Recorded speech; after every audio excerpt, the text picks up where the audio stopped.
Hello everyone, math filament YouTube channel में आपका एक बार फिर स्वागत है।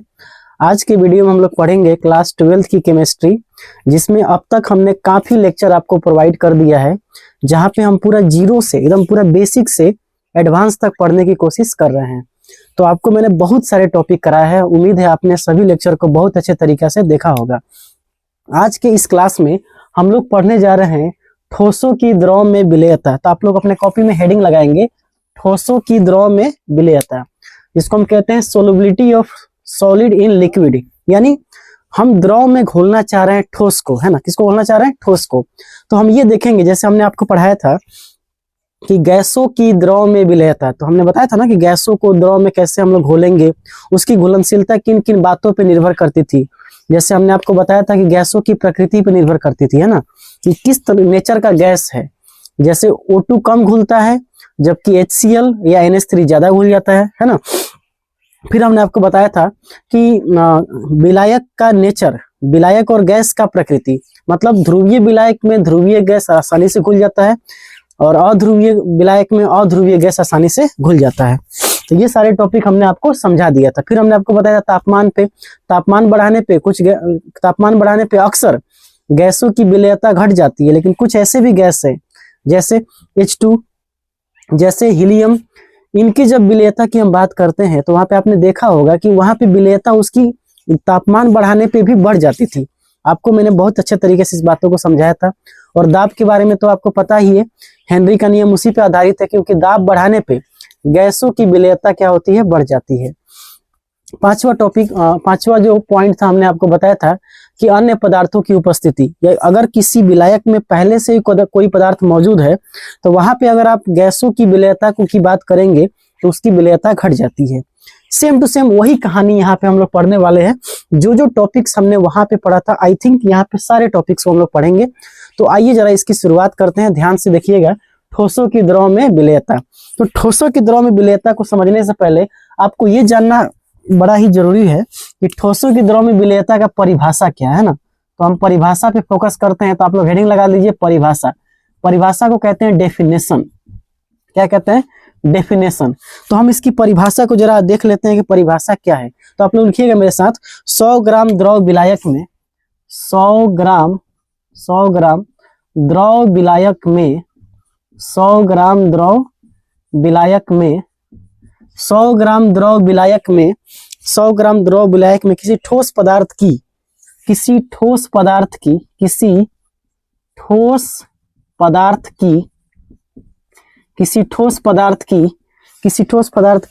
ग्राम में जितनी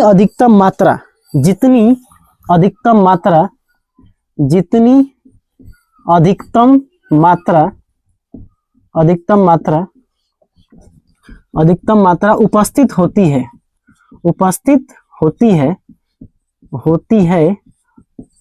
तो हमने क्या लिखा कि 100 ग्राम विलायक में किसी ठोस पदार्थ की ग्राम में जितनी अधिकतम मात्रा उपस्थित होती है उसे ठोस में द्रव की विलेयता कहते हैं। उसे ठोस की द्रव में विलेयता कहते हैं। द्रव में विलेयता कहते हैं। तो हमने क्या लिखा आपको यहाँ पे डेफिनेशन कि ठोस की द्रव में विलेयता का परिभाषा क्या है। तो हमने आपको बताया, तो परिभाषा हमने आपको यहाँ पे लिखा हुआ है कि ठोस की द्रव में विलेयता का परिभाषा क्या है। तो उसका परिभाषा क्या है कि 100 ग्राम द्रव विलायक में किसी ठोस पदार्थ की ग्राम में जितनी अधिकतम मात्रा उपस्थित होती है उसे क्या कहते हैं? विलेयता कहते हैं। क्या कहते हैं? ठोस में द्रव की विलेयता कहते हैं। आइए जरा इसको डेफिनेशन से हम समझने की कोशिश करते हैं। ठीक है, देखिए ध्यान से। मान लेते हैं कि हमने विलायक कितना ले लिया। तो देखिए इस फिगर से आपको ज्यादा समझ में आ जाएगा। ये फिगर आप ध्यान से देखिएगा, ये आपका एक बर्तन है। इस बर्तन में हमने ले लिया विलायक। क्या ले लिया? और आपको यहाँ पे ध्यान देना हो कि विलायक हमको कितना लेना है? 100 ग्राम। तो मान लीजिए हम इस बर्तन में विलायक ले लिया, जो कितनी है? 100 ग्राम है। कितनी है? 100 ग्राम है। तो 100 ग्राम हमारा क्या है? विलायक है। क्या है? विलायक है। अब 100 ग्राम विलायक में मान के चलिए जितनी अधिकतम मात्रा आप ग्राम में जितनी अधिकतम मात्रा आप ठोस पदार्थ की घोलेंगे, अधिकतम मात्रा को, उसे हम क्या कहते हैं, ठोस में द्रव की विलेयता। ठीक है, अब इस बर्तन में हम मिलाना चाहते हैं ठोस को। क्या मिलाना चाहते हैं? ठोस को। तो ठोस को आप इसमें क्या करना चाहते हैं? घोलना चाहते हैं। तो अब देखना है आपको कि 100 ग्राम विलायक में कितना ग्राम ठोस घुलता है। 100 ग्राम विलायक में कितना ग्राम ठोस घुलता है, उसकी घुलता है ऐसा नहीं मतलब है, उसकी अधिकतम मात्रा कितनी घोली जा सकती है। तो यहाँ पे लिखेंगे अधिकतम मात्रा, ठोस की अधिकतम मात्रा, अधिकतम मात्रा, अधिकतम मात्रा जो घोली जा सकती है, जो घोली जा सकती है, जो घोली जा सकती है, उसे ही हम कहते हैं ठोस में द्रव की विलेयता। ठोस में द्रव की विलेयता, उसे क्या कहते हैं? ठोस में द्रव की, ठोस की द्रव में विलेयता। हम यहाँ पे क्या लिखेंगे? ठोस की द्रव में विलेयता। विलेयता को हम कहते हैं घुलनशीलता। क्या कह देते हैं इसको? घुलनशीलता। तो देखिए, यही बात आपको ध्यान में रखना है कि 100 ग्राम विलायक में कितना मात्रा आप ठोस की अधिकतम मात्रा घोल सकते हैं, उसे हम क्या कहते हैं? विलेयता। क्या कहते हैं उसे? विलेयता। क्या कहते हैं उसे? विलेयता। तो ये आपको देखिए इस फिगर के माध्यम से भी हमने आपको समझाने की कोशिश किया कि 100 ग्राम अगर विलायक है तो आपने ठोस को घोला, तो कितना ठोस इसमें घुलेगा और उसकी अधिकतम जो मात्रा होगी उसे हम क्या कहते हैं? विलेयता। तो ये आपका परिभाषा हो गया ठोस में द्रव की विलेयता पर। अब मैं आपको समझाने की कोशिश करता हूँ सेकंड परिभाषा। देखिए, एक तो ये परिभाषा हो गया जो आपको ग्राम में लेना है, कितना ग्राम लेना है ठोस, कितना ग्राम ठोस लेना है आपको, ठोस की अधिकतम मात्रा लेना है, लेकिन कितना ग्राम विलायक लेना है, तो 100 ग्राम। 100 ग्राम विलायक में जितनी मात्रा ठोस की घोली जा सकती है उसे कहते हैं ठोस में द्रव की विलेयता। बहुत ही आसान डिफिनीशन है। आगे बढ़ते हैं। अब देखिए, इसको आप लोग नोट कीजिए, स्क्रीनशॉट ले लीजिए या नोट कर लीजिए, फिर हम लोग इसके अगले परिभाषा को समझते हैं। देखिए, एक और तरीका है, एक और तरीका से हम इसको समझा सकते हैं। जैसे हमने यहाँ पे जो 100 ग्राम की बात किया है द्रव विलायक की, उसके जगह पे आप चाहे तो 1 लीटर द्रव विलायक ले सकते हैं। 1 लीटर द्रव विलायक में जितनी अधिकतम मात्रा आप ठोस पदार्थों की घोलेंगे, अधिकतम मात्रा ठोस पदार्थों की जो घोली जा सकती है, उसे हम क्या कहेंगे? उसे हम कहेंगे विलेयता। ठोस की द्रव में विलेयता। ये दूसरी परिभाषा है। दूसरी परिभाषा करके आप लिखेंगे ठोस में द्रव की विलेयता की 1 लीटर बिलियन में, लिखिएगा आप लोग, 1 लीटर बिलियन में, 1 लीटर बिलियन में, 1 लीटर बिलियन में किसी ठोस पदार्थ की, किसी ठोस पदार्थ कहें या विलेय कहें, बात तो एक ही है ना, किसी ठोस पदार्थ या विलेय की अधिकतम मात्रा, विलेय की अधिकतम मोल उपस्थित हो, अधिकतम मोल उपस्थित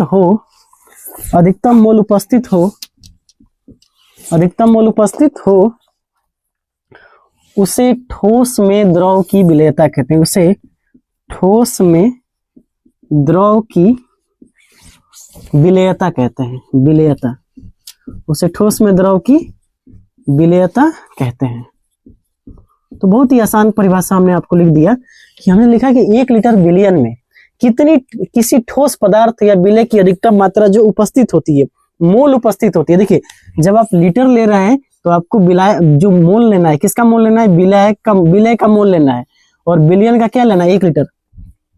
1 लीटर बिलियन में जितनी अधिकतम मात्रा मोल विलेय की उपस्थित होती है उसे हम क्या कहते हैं? विलायक। क्या कहते हैं उसे? ठोस में द्रव की विलायक। अब जरा इसको देखिए, समझिए, इस फिगर से आपको ज्यादा समझ में आएगा। एक हमने फिगर ले लिया, एक बर्तन हमने ले लिया, ठीक है ना। इस बर्तन में आप बता सकते हैं कि ये बिलियन है, इस बिलियन की कितनी मात्रा हमको लेना पड़ेगा ठोस में द्रव की विलेयता निकालने के लिए? तो इस बिलियन में हमको लेना पड़ेगा 1 लीटर। कितना लेना पड़ेगा? 1 लीटर। तो हमारा 1 लीटर क्या है? बिलियन है। 1 लीटर बिलियन है। अब इस 1 लीटर बिलियन में हम मिलाना चाहते हैं ठोस को। किसको मिलाना चाहते हैं? ठोस को। तो ठोस को जो हम मिला रहे हैं उसमें हम ठोस का जो ठोस पदार्थ या विलेय पदार्थ का क्या लेंगे? अधिकतम मोल। तो इस ठोस पदार्थ का जो अधिकतम मोल होगा, अधिकतम मोल, जो अधिकतम मोल उपस्थित होगा, जो अधिकतम मोल उपस्थित है, उसे ही हम कहते हैं ठोस में द्रव की विलेयता। ठोस में द्रव की विलेयता। ठोस में द्रव की विलेयता। तो ये आपका दो तरीका से परिभाषा हो गया जो हमने आपको समझाया कि ठोस में द्रव की विलेयता की परिभाषा क्या क्या हो सकती है। सबसे पहले हमने आपको बताया कि 100 ग्राम द्रव विलायक में या 100 ग्राम द्रव विलायक में जितनी मात्रा ग्राम में जितनी मात्रा ठोस पदार्थों की उपस्थित होती है, अधिकतम मात्रा ठोस पदार्थों की उपस्थित होती है, उसे हम कहते हैं क्या? ठोस में द्रव की विलेयता। फिर दूसरी परिभाषा हमने आपको समझाया कि 1 लीटर विलयन में किसी ठोस पदार्थ या विलेय की अधिकतम मोल, यहाँ देखिए मोल दिया है हमने, मोल उपस्थित होती है, उसे ठोस में द्रव की विलेयता कहते हैं। और यहाँ पे एक बर्तन के माध्यम से हमने आपको समझाने की कोशिश किया कि 1 लीटर जो विलयन है उसमें जो ठोस पदार्थ हमने घोला है, उस ठोस पदार्थ का जो अधिकतम मोल उपस्थित होगा उसे हम कहेंगे ठोस में द्रव की विलेयता। ठीक है, चलिए इसको नोट कीजिए, फिर आगे देखते हैं। अब यहां से हम लोग समझेंगे कि ठोस में द्रव की विलेयता को प्रभावित करने वाले कारक कौन कौन से हैं ना, कि अगर आप किसी द्रव में ठोस पदार्थों को घोलना चाहते हैं तो वो किन किन बातों पे निर्भर करता है, कौन कौन सी बातें हैं, कौन कौन से वे कारक हैं जो इस बात पर निर्भर करते हैं कि उसकी विलेयता अधिक होगी या कम होगी। तो आइए उस चीज को हम देखने की कोशिश करते हैं, ध्यान समझिएगा।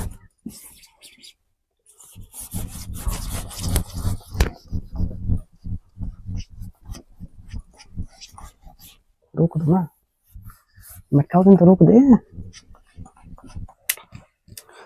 तो अगला जो हमारा हेडिंग आप लोग लगाएंगे, ठोस में द्रव की, ठोस की हेडिंग लगाइएगा, ठोस की, ठोस की, ठोस की द्रव में विलेयता, विलेयता को प्रभावित करने वाले कारक। हेडिंग लगाइए आप लोग, ठोस में द्रव की विलेयता को प्रभावित करने वाले कारक, प्रभावित करने वाले कारक, प्रभावित करने वाले कारक। तो ठोस की द्रव में विलेयता को प्रभावित करने वाले कारक जिसको हम कहते हैं factor affecting, factor affecting, factor affecting solubility of solid in liquid, solid in liquid, solubility of solid in liquid। तो हेडिंग आप लोग लगा लीजिए इसको कि factor affecting solubility of solid in liquid। मतलब फैक्टर का मतलब होता है कारक, अफेक्टिंग का मतलब होता है प्रभावित करने वाले, और solubility का मतलब होता है विलेयता, है ना। तो ठोस में द्रव की विलेयता को प्रभावित करने वाले कारकों के बारे में हम लोग अध्ययन करेंगे। तो सबसे पहले हेडिंग आप लोग ये लगा लीजिए, उसके बाद पहला पॉइंट आप लोग लिखेंगे। पहला पॉइंट है विलेय, विलेय या विलेय और विलायक की प्रकृति। पहला हेडिंग क्या लगाएंगे आप लोग? विलेय और विलायक की प्रकृति, विलेय और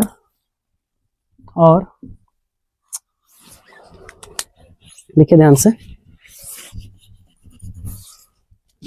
विलेय और विलायक की प्रकृति, nature of solute and solvent, nature of solute and solvent.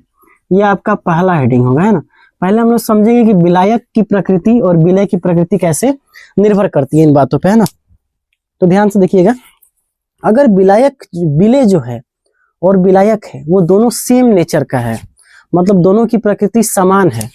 अगर दोनों की प्रकृति समान है, मतलब जो विलेय की प्रकृति और विलायक की प्रकृति दोनों की समान है, तो वो अपने आप को घुलने की क्षमता रखता है, दोनों आसानी से घुल जाएगा। मतलब कहने का मतलब यह है कि एक नियम है, एक प्रकृति का एक नियम भी है, समान समान को घुलता है, लाइक डिजोल्व लाइक। मतलब इसका मतलब ये हुआ कि जो जैसा होता है वो उसी के साथ रहना पसंद करता है।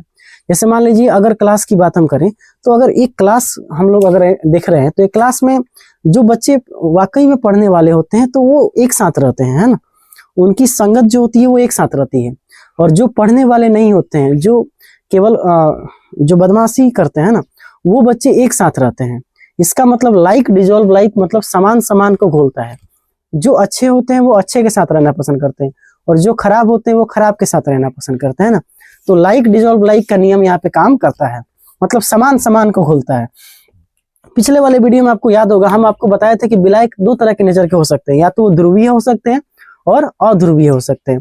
अगर ध्रुवीय विलय है और विलायक भी अध्रुवीय है तो दोनों आसानी से घुल जाएंगे, दोनों एक दूसरे को घुला लेंगे। अगर विलय अध्रुवीय है और विलायक भी अध्रुवीय है तो दोनों आसानी से घुल जाएंगे। लेकिन अगर नेचर सेम अलग अलग हुआ तब यह आसानी से घुलनशील नहीं होंगे। तो वही बात यहाँ पे हम लिख रहे हैं कि ध्रुवीय विलायक, लिखिएगा आप लोग, पॉइंट लिखिएगा, ध्रुवीय विलायक, ध्रुवीय विलायक, ध्रुवीय विलायक जिसको हम कहते हैं पोलर सॉल्वेंट। क्या कहते हैं इसको? Polar solvent. ध्रुवीय विलायक पोलर सॉल्वेंट में ध्रुवीय विलय, ध्रुवीय विलय, विलायक का मतलब होता है जो अधिकतम मात्रा में उपस्थित होता है, जिसमें किसी चीज को घोलते हैं, और विलय का मतलब होता है जो कम मात्रा में उपस्थित होता है और जिसको किसी में घोला जाता है। तो ध्रुवीय विलय, ध्रुवीय विलय जिसको हम कहते हैं पोलर सॉल्यूट। क्या कहते हैं इसको? पोलर सॉल्यूट, पोलर सॉल्यूट, ठीक है। ध्रुवीय विलायक में ध्रुवीय विलय पोलर सॉल्वेंट अधिक घुलनशील होता है। क्या होता है ये?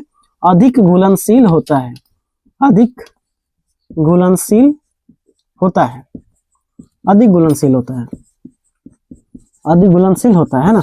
मतलब कहने का मतलब ये है, सीधा सिंपल सा बात ये है कि अगर कोई विलायक ध्रुवीय है और उसमें आपने विलय भी ध्रुवीय ले लिया तो वो आसानी से उसकी घुलनशीलता बढ़ जाएगी। अगर विलायक अध्रुवीय है और विलय भी अध्रुवीय है तो उसकी विलयता जो घुलनशीलता होगी वो भी क्या हो जाएगी? बढ़ जाएगी। आइए जरा एक एग्जाम्पल से इसको समझते हैं ना। एग्जाम्पल समझिएगा, जैसे मान लीजिए हमने एक विलायक ले लिया, ध्रुवीय विलायक। क्या लिया? ध्रुवीय विलायक जिसको हम कहते हैं पोलर सॉल्वेंट। क्या कह देते हैं इसको? Polar solvent. क्या कहते हैं इसको? Polar solvent, polar solvent. और एक हमने विलय ले लिया। चलिए अब पहले यहाँ पे समझते हैं ध्रुवीय विलायक, और यहाँ ले लिया ध्रुवीय विलय। क्या ले लिया? ध्रुवीय विलय जिसको हम कहते हैं इंग्लिश में पोलर सॉल्यूट। क्या कहते हैं इसको? Polar solute. तो एक हमने ले लिया ध्रुवीय विलायक और एक ले लिया ध्रुवीय विलय। जरा आप ध्यान से देखिएगा, ध्यान से आपको देखना है। जैसे हमने एक ले लिया इसको आप पहचानते हैं, ये है H2O। क्या है? H2O जिसको हम कहते हैं जल। क्या कहते हैं? जल। तो एक हमने विलायक ले लिया जो है H2O, जिसका स्ट्रक्चर इस तरह का, संरचना क्या होती है? इस तरह का होती है। अब देखिए कैसे ये, इस संरचना को जरा समझिएगा, ये संरचना कैसे आया है जरा हम आपको एक बार समझा देते हैं। लेविस डॉट स्ट्रक्चर के माध्यम से इसको समझना होगा। ध्यान से देखिएगा, हम समझा रहे थोड़ा सा है ना, आपको हल्का रफ करना पड़ेगा। ऑक्सीजन की अगर परमाणु क्रमांक की बात किया जाए, परमाणु क्रमांक है ना, जिसको हम कहते हैं जेड। क्या कहते हैं? जेड। और हाइड्रोजन के परमाणु क्रमांक की बात किया जाए, परमाणु क्रमांक जिसको जेड के नाम से जाना जाता है, तो ऑक्सीजन का परमाणु क्रमांक होता है 8। कितना होता है? 8। और इसका कितना होता है? 1। कितना होता है? 1। सही है। अब देखिए ध्यान से, एक नियम है 2n²। मतलब पहली कक्षा में अगर हम n बराबर 1 ले ले तो इसका मतलब हुआ कि ऑर्बिट कितना है? 1 है। यानी पहली कक्षा में n बराबर 1 रखेंगे तो 2 गुणे 1 का स्क्वायर। 1 का स्क्वायर मतलब पहली कक्षा में कितने इलेक्ट्रॉन रहेंगे? 2। n बराबर 2 लेंगे आप तो देखिए 2 रखिए यहाँ पे, तो 2 का स्क्वायर हो जाएगा 4, 4 दूना 8। तो पहली इसमें कितने इलेक्ट्रॉन लेंगे? 8। अगर n बराबर 3 लीजिए, n बराबर 3, n बराबर 3 लीजिए तो कितना हो जाएगा? 2 गुणे 3 का स्क्वायर। 3 का स्क्वायर मतलब कितना होगा? 3 3 9, 9 दूना 18।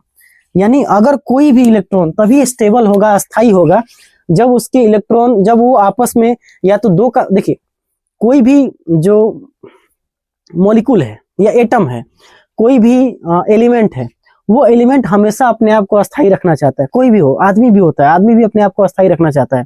अब अस्थाई रहने के लिए वो क्या करता है? एक दूसरे की मदद लेता है ना, एक दूसरे से सहयोग लेता है, तभी तो अस्थाई हो पाता है। तो ये लोग भी अस्थाई रहना चाहेंगे। तो ये देखिए, अस्थाई रहने के लिए अगर 2 लोग हो गया तो अस्थाई हो गया।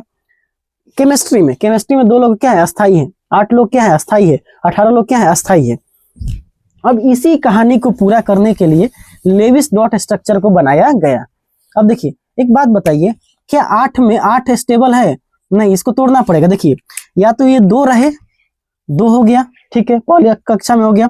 दूसरी कक्षा में इसको 8 होना चाहिए था, लेकिन ये नहीं हो पाया ना, नहीं हो पाया। तो फिर क्या करेगा? 6 बच गया। इसके पास इलेक्ट्रॉन कितने बच गए? 6। इसके पास तो 1 ही है। अब देखिए ध्यान से, बस आपको याद रखना है, इसमें 2 और 6, इसमें 1, बस इतना ही कहानी आपको ध्यान रखना है। मैं आपको स्ट्रक्चर आसानी से समझा दूंगा। देखिए ध्यान से, ऑक्सीजन की हम बात करें, ऑक्सीजन की, यहाँ पे H और यहाँ पे H, इसके पास कितने इलेक्ट्रॉन है? एक। इसके पास कितने इलेक्ट्रॉन है? एक। अभी आपको हमने समझाया था, है ना। ऑक्सीजन के पास कितने इलेक्ट्रॉन थे? 6। दो तो स्टेबल हो चुका है, बचा है 6, तो 6 इसके पास है। इसके पास कितना है? 1 2 3 4 और 5 6। देखिए हाइड्रोजन चाहता है कि ये इसके पास एक ही है, ये चाहता है कि हमको कोई मिल जाए, तो ये क्या करेगा? इसको पकड़ लेगा, है ना, इसको पकड़ लेगा। देखिए अब हो गया 2 ई। अब इससे ऑक्सीजन को भी फायदा है। देखिए इसके पास 6 था, ये मिलके हो गया 7, हो गया स्टेबल। अब इसको एक की जरूरत है, इसको भी एक की जरूरत है, दोनों आपस में शेयर कर लेगा, दोनों अपने आप में बांट लिया। अब इसी के चलते इसका जो स्ट्रक्चर हो गया इस तरह का हो गया, H, है ना। यहाँ पे देखिए ये डॉट है, यहाँ पे ये इसका ले लिया, फिर यहाँ पे ये इसका ले लिया और यहाँ पे डॉट, और फिर इसके कपार देखिए 2 लोन पेयर इसके पास बच गया। अब गिन के देखिए 2 2 4 2 6, एगो इसका 2, कितना हो गया? 8 हो गया ना। ये भी स्टेबल, ये भी स्टेबल। तो ये स्ट्रक्चर ऐसे बनता है, ठीक है ना। बस ये समझाने के लिए था, अब समझिएगा ध्यान से। अब हम इस चीज को मिटा दे रहे हैं ना। ध्रुवीय विलय और विलायक समझ रहे थे। देखिए अब एक बात बताइए, इस पर लोन पेयर कितना? अभी हमने आपको समझाया था 2 था ना, तो 2 लोन पेयर है। अब आप ध्यान से देखेंगे, जब पीरियोडिक टेबल में आप जाते हैं तो पीरियोडिक टेबल ऐसे होता है ना। पीरियोडिक टेबल में जब ऐसे जाते हैं आप, तो विद्युत ऋणात्मकता, इलेक्ट्रोनेगेटिविटी, विद्युत ऋणात्मकता, विद्युत ऋणात्मकता, ऋणात्मकता क्या होती है? घटती है। क्या होती है? और जब ऊपर से नीचे आते हैं तब भी क्या होती है? घटती है। यानी इलेक्ट्रोनेगेटिविटी क्या होती है? घटती है। अब देखिए हाइड्रोजन यहाँ होता है, ऑक्सीजन यहाँ है, तो अब बताइए O और H में कौन ज्यादा विद्युत ऋणात्मक है? कौन, किसके पास इलेक्ट्रॉन को खींचने की क्षमता ज्यादा है? तो आप ध्यान से देखेंगे तो इलेक्ट्रॉन को खींचने की क्षमता ज्यादा है ऑक्सीजन के पास। ये हाइड्रोजन के इलेक्ट्रॉन को खींच लेगा, मजबूत है, ये कमजोर है। तो मजबूत वाला हमेशा मजबूत है, मजबूत वाला क्या करेगा? इसके इलेक्ट्रॉन को खींच लेगा, और इसके इलेक्ट्रॉन को खींचने के चलते इस पर देखिए, इस पर आ जाएगा क्या? ये खींच रहा है, तो ये इसके इलेक्ट्रॉन को खींचेगा तो इस पर कमी होगी ना, तो कमी को दिखाते हैं डेल्टा प्लस से, और यहाँ पे अधिकता होगी, अधिक को दिखाते हैं डेल्टा माइनस से। क्या पूरा इलेक्ट्रॉन को खींच लिया है? नहीं, इलेक्ट्रॉन के बादल को खींचा है। क्या खींचा है? इलेक्ट्रॉन के क्लाउड को खींचा है। तो क्लाउड को खींचा है तो पार्शियल पॉजिटिव और पार्शियल नेगेटिव चार्ज आ जाएगा। कहने का मतलब है कि हाइड्रोजन पे पार्शियल पॉजिटिव चार्ज, जिसको कहते हैं आंशिक धन आवेश, और यहाँ पे आंशिक ऋण आवेश। सेम टू सेम यहाँ भी होगा आंशिक धन आवेश और आंशिक ऋण आवेश। अब बताइए यहाँ पे, अब ध्यान से देखिए, इसके पास 2 नेगेटिव चार्ज आ गया, इसके पास 1 नेगेटिव चार्ज। आंशिक, ये इसको क्या कहते हैं? आंशिक ऋण आवेश। क्या कहते हैं इसको? आंशिक ऋण आवेश, आंशिक ऋण आवेश। और इसको कहते हैं आंशिक धन आवेश, आंशिक धन आवेश, आंशिक धन आवेश, आंशिक धन आवेश, है ना। तो अब बताइए, ये जल ध्रुवीय हो गया। ध्रुवीय कहने का मतलब है कि उसमें प्लस माइनस का डाइपोल बनना चाहिए, ध्रुव बनना चाहिए। देखिए माइनस प्लस बन गया ना। इसका मतलब जो जल होता है वो कैसा विलायक होता है? ध्रुवीय विलायक। कैसा विलायक होता है? ध्रुवीय विलायक। अब हम समझ गए हैं कि अगर कोई भी चीज जल में घोलेंगे तो हम जल के बारे में समझ गए कि जल कैसा विलायक है? ध्रुवीय विलायक। अब जरा समझते हैं NaCl को। NaCl को समझते हैं ना। NaCl की अगर बात करें तो देखिए सोडियम और क्लोरीन, है ना, सोडियम और क्लोरीन, है ना। देखिए सोडियम की अगर बात करें तो इस पर इस तरह का ऐसे बना होता है ना। इस पर क्या होता है? इसके पास 7, देखिए क्लोरीन का कितना होता है? 17 ना। क्लोरीन का 17, देखो भाई ध्यान से देख लो, इसको भी समझा देते हैं। क्लोरीन होता है 17 होता है ना, तोड़ दो इसको, 2 8 और 7 को हो गया। अब सोडियम कितना होता है? 11। सोडियम कितना होता है? 11। 2 पहले 11 कर दो, 2 8 1, 2 8 10। देखो 2 स्टेबल हो गया, 8 स्टेबल हो गया, बच गया कितना? 1 स्टेबल नहीं है। इसके पास एगो इलेक्ट्रॉन है, किसके पास? सोडियम के पास। और इसको देखो, इसके पास कितना? 1 2 3 4 और यहाँ पे 5 और 6 7। देख लो 2 2 4 2 6 2 8 और 2 2 4 2 6 और 6 1 7। अब देखो ये भी चाहता है, क्लोरीन भी चाहता है कि हमको कोई एक मिल जाए, है ना। क्या करना चाहता है? ये किसी एक को खोज रहा है, और सोडियम को एगो कमी है उसके पास। ये सोच रहा है कि जल्दी से हम एगो को दे के जल्दी से स्टेबल हो जाए। क्यों? क्योंकि सोडियम का कितना होता था बताओ? 2 8 1। इसका कितना होता है? 2 8 7। इसकी कमी क्या है? ये चाह रहा है कि हम अस्थायी हो जाए, भले एक को हमको दाने करना पड़ जाए, हम दान कर देंगे, लेकिन अस्थायी होना चाहते हैं। तो ये तो अस्थायी हो जाएगा एक को दान करने से, है ना। ये क्या चाहता है कि कोई एक मिल जाए बस हमको, तो ये एक खोज रहा है, ये एक देना चाह रहा है। बताओ इसकी कम, इसके पास कमी है, इसको चाहिए तो ले लेगा, दोनों आपस में बांट लेगा। अब बांटने से क्या होगा, इसके इन दोनों के बीच बॉन्ड बन जाएगा कि नहीं, बॉन्ड इन दोनों के बीच क्या बन जाएगा, बॉन्ड, क्या बन जाएगा, बंधन बन जाएगा। अब देखो सोडियम और क्लोरीन में अगर आप तुम देखोगे पीरियोडिक टेबल में, तो सोडियम और क्लोरीन में विद्युत ऋणात्मकता सोडियम क्लोरीन की ज्यादा होती है। इसका मतलब ये इसको ऐसे खींचेगा तो इस पर क्या आ जाएगा, देखो इलेक्ट्रॉन के क्लाउड को खींच रहा है, इस पर आ जाएगा डेल्टा नेगेटिव और इस पर आ जाएगा डेल्टा पॉजिटिव। अब जरा बताओ NaCl कैसा है, प्लस माइनस बना है ना, डेल्टा पॉजिटिव डेल्टा नेगेटिव बना है ना। इसका मतलब ये ध्रुवीय विलय है। कैसा विलय है, ध्रुवीय विलय है। कैसा विलय है, ध्रुवीय विलय। उसी तरह देखो आप KCl को देखो, KCl इसमें भी ऐसे होता है KCl है ना, इसको भी एक देना है और इसको भी, इसको देखो इसको तो चाहिए है वो, इसको तो एगो चाहिए, तो दोनों बॉन्ड बना लिया। इस पर हो गया डेल्टा प्लस, इस पर हो गया डेल्टा माइनस। उसी तरह अगर तुम ध्यान से देखोगे HCl को देखो, HCl तो इसको भी ऐसे देख लो HCl, तो ये इस पे भी क्या होगा, delta negative delta positive, delta negative delta positive, तो ये वाला प्लस और ये वाला माइनस। ठीक है, तो देखो सब में प्लस माइनस का डाइपोल बन रहा है, यहाँ plus minus plus minus plus minus, तो जहां पे प्लस माइनस बनता है वो कैसा विलायक होता है, ध्रुवीय विलय, विलायक नहीं ध्रुवीय विलय होता है। अब एक बात बताओ, ये ध्रुवीय विलायक है और ये ध्रुवीय विलय है, क्या दोनों जब दोनों को घोलेंगे तो आसानी से घुल जाएगा, आसानी से घुल जाएगा, क्योंकि हमने पढ़ लिया है ध्रुवीय विलायक में ध्रुवीय विलय अधिक घुलनशील होता है, तो घुल गया, ये बात खत्म। बताओ इतना समझ में आया कि नहीं, पहले बताओ बात करेंगे तुम लोगों से, बताओ समझ में आया कि नहीं, इतना कोई दिक्कत इसमें। हमने क्या बताया कि विलय और विलायक की प्रकृति में अगर ध्रुवीय विलायक है और ध्रुवीय विलय है तो दोनों आसानी से घुलेगा, बात खत्म। ध्रुवीय विलय कौन है, H2O है, कौन है, H2O है। ध्रुवीय विलायक कौन है, NaCl है, KCl है, HCl है। इसको नोट कर लो, फिर हम बताते हैं आगे, है ना। देखिए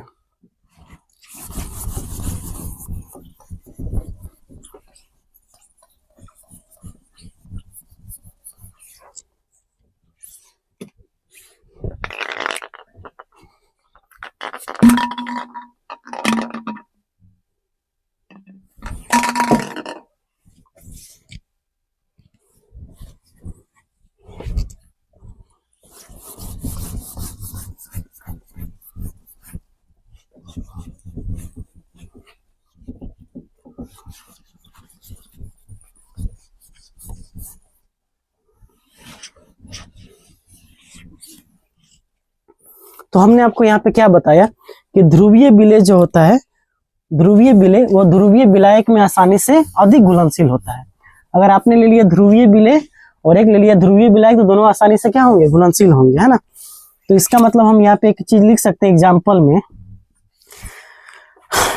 लिख सकते हैं कि जल में जल कैसा विलायक है भाई, बताओ जल कैसा विलायक है, जल ध्रुवीय विलायक है। कैसा विलायक है, जल ध्रुवीय विलायक है। जल यानी H2O में HCl, NaCl और KCl अधिक घुलनशील होगा, अधिक घुलनशील होगा। उसी के आगे आपको लिखना है अधिक घुलनशील होगा, यानी ध्रुवीय विलय है और ये ध्रुवीय विलायक है, दोनों आसानी से घुलेंगे तो आसानी से क्या हो जाएगा, अधिक घुलनशील होगा। अब जरा एक बात और समझिए ध्यान से, देखिए हम ये बोल रहे हैं, ध्यान समझिएगा। एक हमने ले लिया C6H6 जिसको हम कहते हैं बेंजीन। क्या कहते हैं, बेंजीन है ना। तो बेंजीन में अगर हम बात करें तो NaCl KCl या HCl। अब बताइए बेंजीन का स्ट्रक्चर ध्यान से देखिए, इसकी संरचना ऐसे होती है। अब बताइए कहाँ इसमें कहीं प्लस माइनस आप तोड़ सकते हो, कहीं भी। देखो ये भी कार्बन है, देखो बिंदु, इसको इस स्ट्रक्चर को जरा समझ लो, हम समझा देते हैं ना। देखो जहां जहां कोना दिख रहा है ना, कोना, वहां कार्बन को बैठा दो। देखो पहले इसको ऐसे बना देते हैं ना, तब अच्छे समझ में आएगा। जहां जहां कोना दिखा, carbon carbon carbon carbon carbon, सब जगह क्या बैठा दो, कार्बन को, है ना। अब कार्बन का हाथ कई गो होता है, 4 गो। देखो जहां यहाँ पे 4 गो हाथ बनाओ, 4 गो हाथ बना दो। और जहां जहां मिले वहां पे हाइड्रोजन को बैठा दो। किसको बैठा दो, hydrogen hydrogen hydrogen hydrogen hydrogen hydrogen, यहाँ भी हाइड्रोजन और यहाँ भी हाइड्रोजन। अब बताओ यहाँ कितना बॉन्ड बनाया हमने, देखो। तो देखो कार्बन का हाथ 4 गो होना चाहिए, कार्बन का हाथ कई गो होना चाहिए? 4 गो। अब यहाँ देखो कार्बन का एक कहीं, यहाँ पे देखो कार्बन का हाथ कई गो है? 1 2 3 4 5। तो एगो हाइड्रोजन को खत्म करो। यहाँ देखो यहाँ भी एक हाइड्रोजन को खत्म करो। 4 गो हाथ होना चाहिए बस कार्बन का, 4 गो। अब देख लो, देखो कार्बन में 1 हाथ 2 हाथ 3 4, यहाँ भी 4 यहाँ भी 4, सब में क्या है? 4 4। कितने हैं? 4 4 बस। तो यही है बेंजीन। क्या है ये? बेंजीन। तो बेंजीन में जो होगा, बेंजीन में देखो ना कार्बन और कार्बन में दोनों का क्या है? विद्युत ऋणात्मकता सेम है ना। तो क्या हम यहाँ पे प्लस माइनस में तोड़ सकते हैं? नहीं टूटेगा। तो प्लस माइनस में जब टूटेगा ही नहीं, इसका मतलब ये हुआ कि ये तो डाइपोल बन ही नहीं रहा है, ये तो प्लस माइनस का कॉम्बिनेशन बन नहीं रहा है, द्विध्रुव बन नहीं रहा है। इसका मतलब अब इसका मतलब बेंजीन जो है, इस चीज को अब हम बोल सकते हैं कि बेंजीन क्या है? अध्रुवीय विलय है। अध्रुवीय विलय नहीं, विलायक है। क्या है? अध्रुवीय विलायक है। बात सही है कि नहीं? क्या यहाँ पे प्लस माइनस बन रहा है? नहीं। तो अध्रुवीय विलायक। और हम ये तीनों के बारे में जानते हैं, ये तीनों क्या है? सब तीनों है ध्रुवीय विलय। क्या है? ध्रुवीय विलय।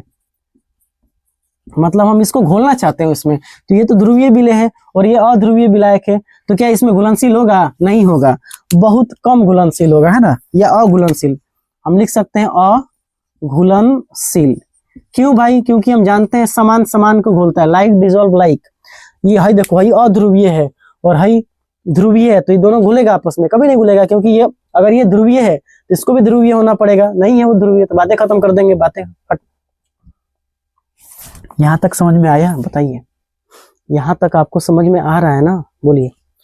तो हमने ये बताया आपको कि ये अध्रुवीय विलायक है और ये ध्रुवीय विलय है, तो ये दोनों आपस में घुलनशील नहीं होंगे। पहले इसको आप नोट कीजिए, फिर हम लोग आगे देखते हैं। चलिए अब जरा ध्यान से समझिएगा, हमने जो आपको अभी तक जितनी बातें बताई है उसको एक नोट में आप लोग लिखिए जरा, है ना। नोट लिखिए।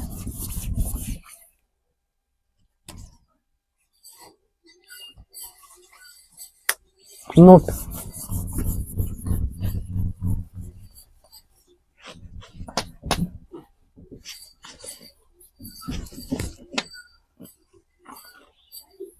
देखिए, नोट आप लोग लिखेंगे। हमने आपको ही बताया कि नोट पहला क्या है? समान समान को घोलता है ना, माने जो जैसा है वैसा उसको घोलेगा, समान समान को घोलता है। इस चीज को आप लिखेंगे, समान समान को घोलता है, like dissolve like, like dissolve dissolve like, यानी समान समान को क्या करेगा? घोल देगा, है ना। इसका मतलब जैसे, ध्यान समझिएगा, इसको हम ऐसे भी लिख सकते हैं जैसे में तैसा, यानी जैसे में जो जैसा होगा वैसा वो क्या कर देगा? घोल देगा। अब एक बात बताइए, आप लोग बताइएगा, अगर ध्रुवीय विलायक है, ध्रुवीय विलायक, ध्रुवीय विलायक है, तो इसमें कौन घुलनशील होगा? अगर मैं आपसे ऐसे बांट के बताऊं ध्रुवीय विलायक में, तो मैं आप कह रहा हूं कि ध्रुवीय विलायक में हम घोलना चाह रहे हैं ध्रुवीय विलय को, घुलनशील होगा कि नहीं होगा? बताओ जल्दी लिखो कमेंट बॉक्स में कि घुलनशील होगा कि नहीं होगा। तो भाई देखो, ये भी ध्रुवीय है और ये भी ध्रुवीय है, इसका मतलब ये क्या होगा? अधिक घुलनशील होगा। क्या होगा? अधिक घुलनशील, अधिक घुलनशील, है ना। लेकिन अगर यहाँ पे हम मिला देते हैं अध्रुवीय विलय, क्या मिला देते हैं? अध्रुवीय विलय, अध्रुवीय विलय, तब ये अघुलनशील होगा। क्या हो जाएगा? ये अघुलनशील। घुलेगा ही नहीं, क्योंकि दोनों अलग अलग है ना, ये अध्रुवीय है वो ध्रुवीय है, तो कैसे घुल सकता है? नहीं घुल सकता है। अब देखिए ध्यान से, अगर मैं आपसे पूछूं कि अध्रुवीय विलायक, अध्रुवीय विलायक, क्या ले लिया हमने? अध्रुवीय विलायक। तो अध्रुवीय विलायक में क्या बताओ, क्या ध्रुवीय विलायक घुलनशील होगा? लिख के बताओ, ध्रुवीय विलायक। और एक ले लिया अध्रुवीय विलायक, अध्रुवीय विलायक, अध्रुवीय विलायक। तो बताइए, देखिए अध्रुवीय में घुलेगा अध्रुवीय, अध्रुवीय में कौन घुलेगा? अध्रुवीय। विलायक नहीं, विलय होगा ना, यहाँ पे क्या होगा? विलय। और यहाँ भी क्या ले लेंगे? विलय, है ना। तो देखिए ध्रुवीय तो नहीं घुलेगा, ये अघुलनशील होगा। क्या होगा? अघुलनशील, माने ये कभी नहीं घुलेगा। और ये वाला, इसको घोलना होगा तो क्या करेंगे? ये तो घुल जाएगा, क्योंकि ये भी अध्रुवीय और ये भी अध्रुवीय, तो क्या होगा? घुलनशील होगा। क्या होगा? घुलनशील, घुलनशील। तो इस बात को आप लोग नोट में लिख सकते हैं कि समान समान को बोलता है, जैसे को तैसा, लाइक डिजोल्व लाइक। अगर ध्रुवीय विलायक है तो उसमें ध्रुवीय विलय आसानी से घुल जाएगा, घुलनशील होगा, लेकिन अध्रुवीय विलय अघुलनशील होगा। अध्रुवीय विलायक में ध्रुवीय विलय अघुलनशील होगा, लेकिन अध्रुवीय विलय आसानी से घुलनशील होगा। इस चीज को नोट कीजिए, फिर हम आगे देखते हैं, ठीक है ना। चलिए इसको मिटा देना है। तो ये हमारा हम लोग जो पढ़ रहे थे गैस की प्रकृति, इसके बारे में आपको हमने समझाने की कोशिश किया, ठीक है ना। अब थोड़ा इसमें और एग्जाम्पल से आपको समझाने की कोशिश करते हैं कि ये मामला आखिर क्या है। तो ध्रुवीय विलायक वाला तो पूरा समझ में आ गया। जरा एक एग्जाम्पल ऐसा हो जाए जिसमें अध्रुवीय विलायक हो और अध्रुवीय विलय हो। अब दोनों को घोल के देखते हैं तो क्या होता है ना। देखिए यहाँ पे देखिएगा ध्यान से, एक चीज आप लोग नोट कीजिएगा, नेफ्थलीन। क्या नाम है इसका? नेफ्थलीन। इसको हम क्या कहते हैं? नेफ्थलीन। नेफ्थलीन है ना। तो नेफ्थलीन की अगर हम बात करें, जिसका स्ट्रक्चर होता है C10H8, इसका स्ट्रक्चर कैसे होता है देख लीजिए। दो बेंजीन बना दीजिए, क्या कर दीजिए? दो बेंजीन बना देंगे, आपका काम हो गया, स्ट्रक्चर हो गया। दो बेंजीन बनाना है बस। देखिए दो बेंजीन बन गया ना, दो बेंजीन बन गया तो क्या हो गया? नेफ्थलीन। और एक स्ट्रक्चर हम आपको बना रहे हैं, देखिएगा ध्यान से, उसका नाम है एंथ्रासीन। क्या नाम है? एंथ्रासीन। इसको क्या कहते हैं? एंथ्रासीन। एंथ्रासीन को अगर ध्यान से देखें तो इसमें 3 बेंजीन बनाना है आपको, 3। देखिए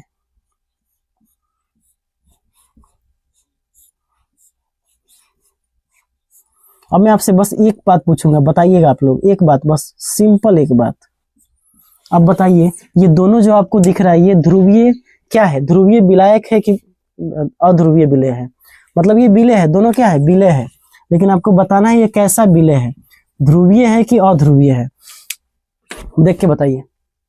जहां भी आप कोना देख रहे हैं वहां पे कार्बन कार्बन है, दोनों एलिमेंट समान है, कार्बन कार्बन, तो दोनों में विद्युत ऋणात्मकता किसकी ज्यादा होगी?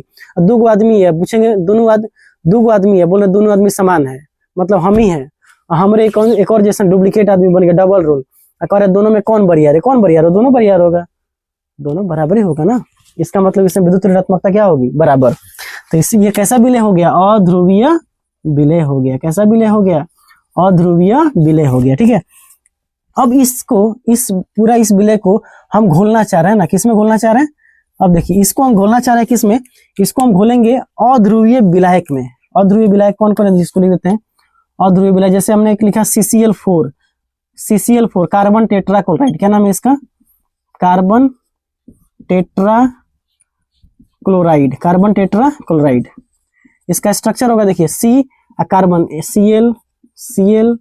Cl और Cl। अब बताइए इसमें आपको कोई भी प्लस नेगेटिव कर सकते हैं? नहीं कर सकते, क्योंकि सबका ऑक्टेट पूरा हो चुका है। देखिए कार्बन के पास कार्बन अपना पूरा स्टेबल है, इसमें कोई टूटने उठने वाली जरूरत ही नहीं है ना।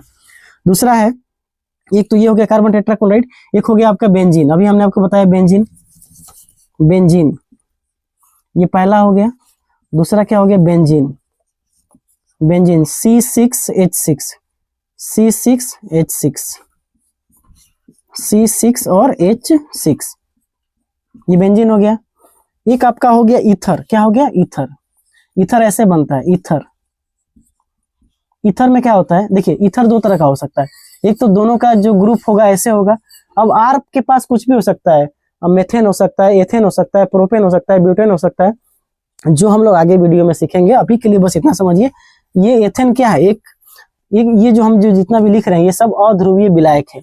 और एक मान लीजिए एथेन में ये भी हो सकता है ना, एक मेथेन हो गया और एक ब्यूटेन हो गया। अलग अलग दोनों ग्रुप हो सकता है कि नहीं? मेथेन, एथेन, प्रोपेन, ब्यूटेन अलग अलग हो सकता है। दोनों का या तो बराबर हो, दोनों का ग्रुप जो अलग अलग हो, इसको हम कहते हैं ईथर। क्या कहते हैं इसको? ईथर। कोई दिक्कत है? यहाँ पे ईथर है ये। तो ये जितना भी हमने लिखा है ये तीनों आपको ध्यान से देखेंगे, ये तीनों के बारे में, तो ये तीनों है अध्रुवीय विलायक। तो अब बताइए, अगर हम आपसे पूछेंगे बताइए नेफ्थलीन बेंजीन में घुलेगा? आसानी से घुलेगा, क्योंकि ये भी अध्रुवीय है और ये भी अध्रुवीय है। हम पूछेंगे कि एंथ्रासीन ईथर में घुलेगा? तो भाई आसानी से घुलेगा ना, क्योंकि दोनों अध्रुवीय है। तो ये दोनों आपस में क्या है? अधिक घुलनशील है। क्या है? अधिक घुलनशील। घुलनशील। देखिए बहुत ही इंपॉर्टेंट बात हम आपको बता रहे हैं, इस बात को ध्यान समझ लीजिए। हमने आपको यही बताया कि नेफ्थलीन और एंथ्रासिन, स्ट्रक्चर नहीं याद आ रहा है, भाड़ में गया स्ट्रक्चर, आपको लिए इतना समझो यार कि नेफ्थलीन और एंथ्रासिन ये कार्बन टेट्राक्लोराइड में, बेंजीन में और ईथर में क्या होता है, घुलनशील होता है। बस इतना बात ही आपको याद रखना है, बाकी दुनियादारी छोड़ दो, ठीक है। बस नेफ्थलीन और एंथ्रासिन किसमें घुलनशील होता है, कार्बन टेट्राक्लोराइड में, बेंजीन में और ईथर में। बस कहानी खत्म। नोट कीजिए, नोट कीजिए, इसको नोट कीजिए, जल्दी से नोट कीजिए, आगे बढ़ते हैं। चलिए अब मैं आपको एक टेबल बना के दिखा रहा हूँ, है ना। उस टेबल को आपको ध्यान से समझ लेना है, टेबल में ही सारी कहानी आपको समझ लेना है। आपको खुद से भी आंसर लिखना है ना, अब पूरा ही मिटा देना है।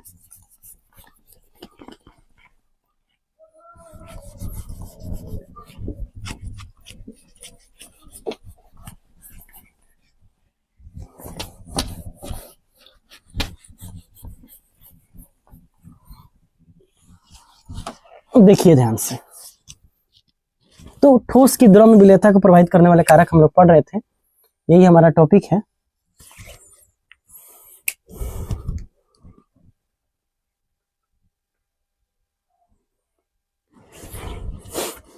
तो देखिए एक हम लोग टेबल बना रहे हैं जिसमें हमने ले लिया विलेय, क्या ले लिया, विलेय, ठीक है।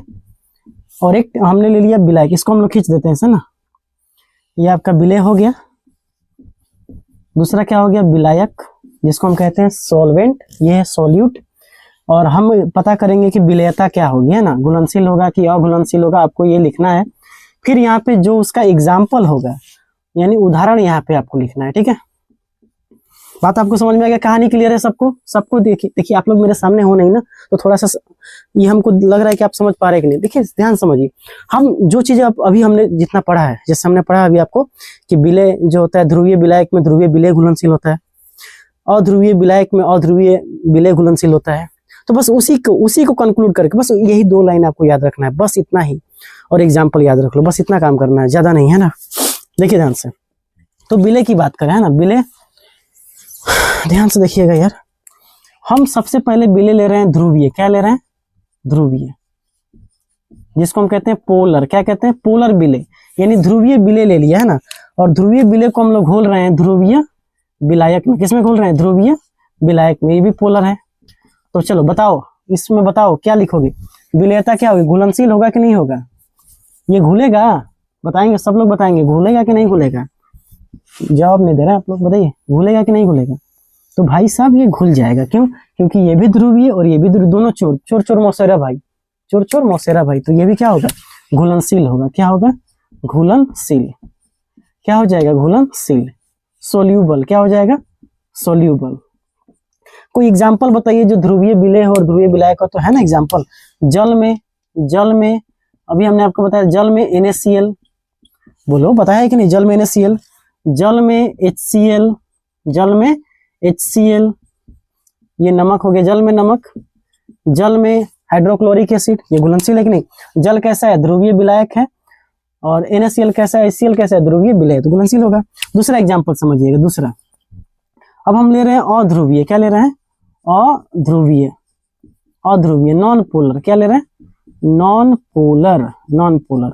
अब आपको बताना है कि नॉन पोलर, यहाँ भी हमने क्या ले लिया, देखिए विलायक भी हम नॉन पोलर दे रहे हैं, क्या ले रहे हैं, नॉन, अध्रुवीय, अध्रुवीय यानी नॉन पोलर, ये भी हमने क्या ले लिया, नॉन पोलर। तो दोनों चोर चोर मौसेरा भाई है, घुलनशील होगा कि नहीं होगा, बताओ भाई, घुलनशील होगा। दोनों चोर चोर मौसेरा भाई, तो क्या होगा, घुलनशील होगा। तो हम बस लिख दे रहे हैं घुलनशील, है ना। जैसे एग्जांपल बताओ, अभी हमने आपको बताया बेंजीन, बेंजीन में, बेंजीन याद रहा है अध्रुवीय विलायक है, तो बेंजीन में जैसे आप मिला दो क्या, नेफ्थलीन, क्या मिला दो, नेफ्थलीन। बेंजीन में आप मिला दो, क्या मिला सकते हो बेंजीन में, बताओ, बोलो बेंजीन में क्या मिलाओगे, बोलेगा ही नहीं सब। बेंजीन हो गया नेफ्थलीन, बेंजीन में नेफ्थलीन, CCl4, अच्छा से लिखते हैं, CCl4 में, CCl4 में नेफ्थलीन, CCl4 में नेफ्थलीन। और कोई है ईथर, बताया था ना ईथर, ईथर में नेफ्थलीन, ईथर में क्या मिला देंगे, नेफ्थलीन, ठीक है, कोई दिक्कत। अब चलो ध्यान से देखना, ये दूसरा एग्जाम्पल सबको समझ में आ गया होगा। तीसरा एग्जाम्पल समझिए, जैसे हमने तीसरा एग्जाम्पल ले लिया, तीसरा एग्जाम्पल है ध्रुवीय, यहाँ ले लेते हैं ध्रुवीय, और यहाँ ले लेते हैं ध्रुवीय को कहते हैं पोलर, और यहाँ हमने क्या ले लिया, अध्रुवीय। क्या ले लिया, अध्रुवीय, जिसको हम कहते हैं नॉन पोलर। क्या कहते हैं, नॉन पोलर। अब बताइए, एक और ले लेते हैं, एक साथ साथ लिख लेते हैं ना, सबका एक ही बार अब खत्म करते हैं। देखिए एक और ले लेते हैं एग्जांपल। अब देखिए यहाँ पे हमने ले लिया ध्रुवीय लिया है ना, तो अब ले लेते हैं अध्रुवीय। क्या ले लेते हैं, अध्रुवीय, यानी विलायक हम के विलय क्या ले रहे हैं, अध्रुवीय, और यहाँ पे क्या ले रहे हैं, ध्रुवीय। अध्रुवीय को कहते हैं नॉन पोलर। क्या कहते हैं, नॉन पोलर। इसको कहते हैं ध्रुवीय। क्या कहते हैं, ध्रुवीय। ध्रुवीय कहते हैं पोलर। क्या कहते हैं, पोलर। अब बताइए, दोनों अलग अलग है ना, ये अलग है, ये अलग, ये अच्छा बच्चा, ये खराब बच्चा है, दोनों मिलेगा, कबो नहीं मिलेगा। इसका मतलब ये अघुलनशील होगा। क्या होगा, ये अघुलनशील। कोई दिक्कत, इनसोल्यूबल। क्या कहते हैं इसको, इनसोल्यूबल। ये भी खराब बच्चा, ये अच्छा बच्चा, मिलेगा, कभी नहीं मिलेगा। तो ये भी क्या होगा, अघुलनशील।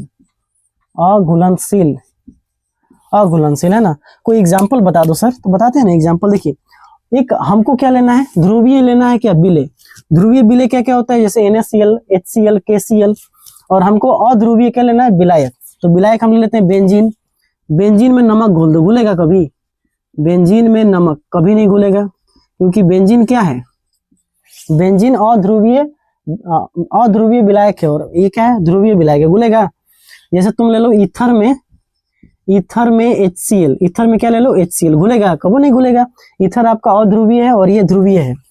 अब देखो यहाँ पे ध्रुवीय क्या लेना, विलायक, तो विलायक ध्रुवीय ले लेते हैं। जैसे ले लेते हैं जल, जल में तुम घोल दो किसको, जल में कोई ध्रुवीय विलायक ले लो, ध्रुवीय विलय, अध्रुवीय विलय ले लो। जैसे नेफ्थलीन, क्या ले लेंगे, नेफ्थलीन, घुलेगा नेफ्थलीन, कबो नहीं घुलेगा।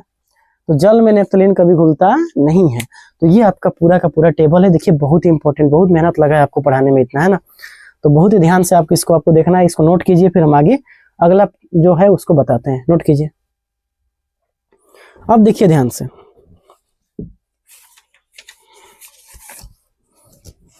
एक सवाल आपके मन में आ रहा होगा, ध्यान से आप समझिएगा। एक सवाल आपके मन में आ रहा होगा कि ये बताइए कि ध्रुवीय और अध्रुवीय को कैसे पहचानेंगे, ध्रुवीय और अध्रुवीय को कैसे पहचानेंगे, ठीक है ना। एक सवाल आपके मन में आया होगा ये चीज, तो जरा उस डाउट को भी क्लियर कर लेते हैं कि ध्रुवीय और अध्रुवीय को कैसे पहचानते हैं। देखिए तो एक हेडिंग आप लोग लगा लीजिएगा, थोड़ा इसको हम पहचान लेते हैं, ध्रुवीय और अध्रुवीय की पहचान। इसको नोट करिए।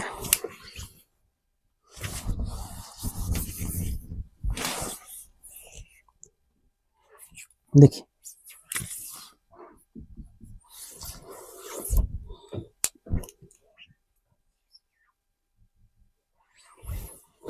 देखिएगा ध्यान से, ध्रुवीय और अध्रुवीय की पहचान, हेडिंग डालिएगा, ध्रुवीय और अध्रुवीय की पहचान, अध्रुवीय की पहचान। थोड़ा बहुत पहचान हमने आपको समझाने की कोशिश किया था, अब थोड़ा इसको अच्छे से समझ लेते हैं। हेडिंग लगाएगा, ध्रुवीय और अध्रुवीय की अणुओं की पहचान, ध्रुवीय और अध्रुवीय अणुओं की पहचान, अणुओं की पहचान कैसे करेंगे पहचान। अगर पहचान करने आ गया तो हमारा काम हो गया, है ना। तो सबसे पहला पहचान करने का तरीका है, देखिएगा, लिखेंगे आप लोग, ध्रुवीय अणु में जिसको हम कहते हैं पोलर मॉलिक्यूल, क्या कहते हैं, पोलर मॉलिक्यूल। ध्रुवीय अणु पोलर मॉलिक्यूल में निम्न में से कोई एक या एक से अधिक गुण पाए जाते हैं, कोई एक या एक से अधिक गुण पाए जाते हैं, कोई एक या एक से अधिक गुण पाए जाते हैं ना। ध्रुवीय अणु में क्या होता है, कोई निम्न में से कोई एक। अब जो निम्न में से जो लिखने जा रहे हैं वही आपको ध्यान रखना है। सबसे पहला क्या नियम होगा, सिरों पर, पहला लिखिएगा, सिरों पर प्लस माइनस धन आवेश, सिरों पर धन या ऋण आवेश, सिरों पर धन या ऋण आवेश, सिरों पर धन या धन या ऋण आवेश। अगर किसी के सिरों पर धन या ऋण आवेश है तो आप समझ जाइएगा वो कैसा विलायक है, ध्रुवीय है। विलय है या विलायक है ना। अगर सिरों पर धन या ऋण आवेश होगा तो ध्रुवीय है। दूसरा क्या होगा, असंतुलित संरचना, असंतुलित संरचना जिसको हम कहते हैं इनबैलेंस स्ट्रक्चर, इनबैलेंस स्ट्रक्चर, ठीक है। तीसरा कोणीय संरचना, मतलब उसका जो स्ट्रक्चर होगा वो कोणीय होगा। क्या होगा, कोणीय होगा, कोणीय संरचना जिसको हम कहते हैं एंगुलर स्ट्रक्चर,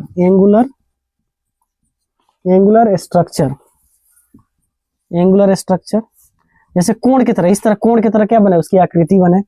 चौथा जो होगा केंद्रीय परमाणु पर इलेक्ट्रॉन युग्म जिसको कहते हैं लोन पेयर। क्या कहते हैं, लोन पेयर। इसका एक और नाम है एकाकी युग्म। क्या कहते हैं, एकाकी युग्म। यानी उसके केंद्रीय परमाणु पर क्या होना चाहिए, लोन पेयर होना चाहिए। जरा एग्जांपल से इसको समझते हैं। ये इस तरह का कोई भी अगर आपको क्वालिटी किसी में मिला तो समझ जाइएगा वो क्या है, ध्रुवीय है। अब जिसमें ये नहीं मिलता है वो क्या होगा, अध्रुवीय होगा। जरा एग्जांपल से समझते हैं। जैसे देखिए पहला एग्जांपल देखिएगा, पहला एग्जांपल है H2O। क्या है, H2O की बात करेंगे हम, ध्यान से देखिएगा H2O के बारे में। H2O जो होगा उसकी संरचना ऐसे होती है, देखिए ऐसे होती है। यहाँ पे कितने लोन पेयर होते हैं, 2 लोन पेयर। अब देखिए हमने आपको बताया था कि इसकी विद्युत ऋणात्मकता कम होती है और इसकी ज्यादा होती है। इसकी ज्यादा और इसकी कम। तो इस पर जब ज्यादा है तो इस पर क्या आएगा, डेल्टा नेगेटिव, और इस पर क्या आएगा, डेल्टा पॉजिटिव। इस पर क्या आएगा, डेल्टा पॉजिटिव, और इस पर क्या आएगा, डेल्टा नेगेटिव। तो जरा देखिए क्या करें, सिरों पर धन या ऋण आवेश तो है, पहला गुण मिल गया। असंतुलित, देखिए इसका संरचना असंतुलित है, संतुलित थोड़ी है। संतुलित का मतलब होता है एकदम बराबर खिंचाव हो। यहाँ पे खिंचाव बराबर है, देखो ये ऐसे तान के इसको ऐसे खींच रहा है, इससे तो बराबर है संरचना, नहीं है ना। अब देखो कोणीय संरचना, कोण के जैसा देखो आकृति, कोण के जैसे देखो, कोण के जैसा आकृति है। इसके केंद्रीय एलिमेंट कौन है, देखो यही परमाणु। और इस पर कैसा है, इस पर 2 लोन पेयर है, देखो इलेक्ट्रॉन युग्म है, ये है। इसका मतलब इसमें तो चारों गुण मिल गया। और जब चारों गुण मिल गया तो कैसा होगा, ये आपका होगा ध्रुवीय होगा। क्या होगा, ये ध्रुवीय होगा। तो यहाँ ब्रैकेट में लिख देते हैं ध्रुवीय। पहला एग्जांपल समझ में आ गया। दूसरा एग्जांपल समझिए। दूसरा एग्जांपल है CO2 का स्ट्रक्चर ऐसे होता है, देख लो। कार्बन के हाथ हमेशा 4 गो रहेगा, हमेशा वो 4 गो से बंधा हुआ रहेगा, है ना। तो बताओ C और O में ध्यान से देखो, C और O में देखो दोनों का विद्युत ऋणात्मकता बराबर होता है ना। देखो यहाँ पे 4 गो हाथ है, इसके पास 2 गो है, ठीक है। अब बताओ जब विद्युत ऋणात्मकता सेम होती है, देखो बैलेंस है, दोनों का स्ट्रक्चर क्या है, बैलेंस है।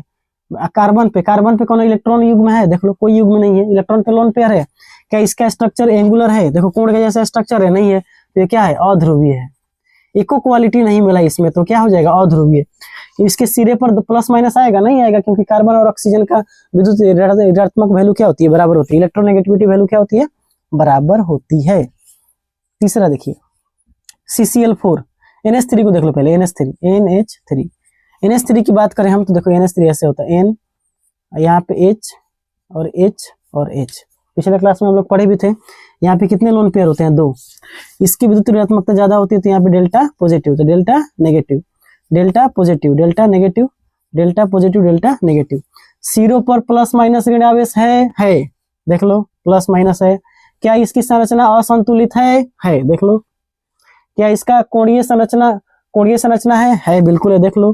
क्या सेंट्रल एटम यानी केंद्रीय परमाणु पर क्या लोन पेयर है, इलेक्ट्रॉनों का युग्म है। इसका मतलब ये क्या है, ध्रुवीय है। क्या है ये, ध्रुवीय है। क्या है ये, ध्रुवीय है।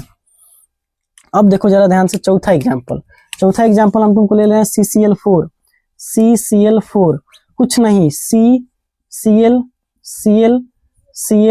ये टूट भी नहीं करेगा, देख लो। इस पर इसका पूरा ही कोई इलेक्ट्रॉन है, इस पर लोन पेयर है, नहीं है। इसका मतलब ये क्या है, अध्रुवीय है। क्या है ये, अध्रुवीय है, क्योंकि ये टूटने वाला है नहीं, क्योंकि इसकी पर विद्युत इलेक्ट्रोनेगेटिविटी वैल्यू और इसकी इलेक्ट्रोनेगेटिविटी वैल्यू बराबर है। तो ये खींचबे नहीं करेगा, दोनों का समान खिंचा हुआ, तो कौन खींचेगा? कोनो नहीं खींचेगा। और जब कोनो नहीं खींचेगा तो क्या होगा? ये अध्रुवीय हो जाएगा। तो ध्रुवीय और अध्रुवीय को पहचानने का तरीका आपको समझ में है। तो इतना आप लोग नोट कर लीजिए। देखिए आज थोड़ा सा वीडियो लंबा हो गया है बहुत ज्यादा, क्योंकि पहले वाले ही कंटेंट में ज्यादा समझाना पड़ गया। तो उम्मीद है आपको ये लेक्चर अच्छा लगा होगा। इस पूरे क्लासेस को आप लोग बहुत अच्छे से देखिएगा, नोट भी करते रहिएगा।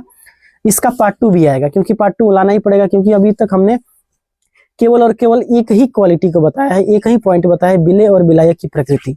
अब दूसरे वाले पार्ट में हम लोग इसके आगे भी पढ़ेंगे, जो बहुत ही इंपॉर्टेंट है। उम्मीद आप लोग पहले इसको नोट किया होगा, नोट कर लीजिए। तो इसके अगले वाले क्लास में हम लोग पार्ट 2 में देखेंगे इसके आगे की जो भी कारक हैं, इस कारक के जो भी कारक जिम्मेदार हैं, ठोस की द्रव में विलयता को प्रभावित करने वाले कारकों में जो भी कारक जिम्मेदार है, उन सभी कारकों को अगले वाले क्लास में पढ़ेंगे। तब तक के लिए मिलते हैं अगले वीडियो में, तब तक के लिए जय हिंद।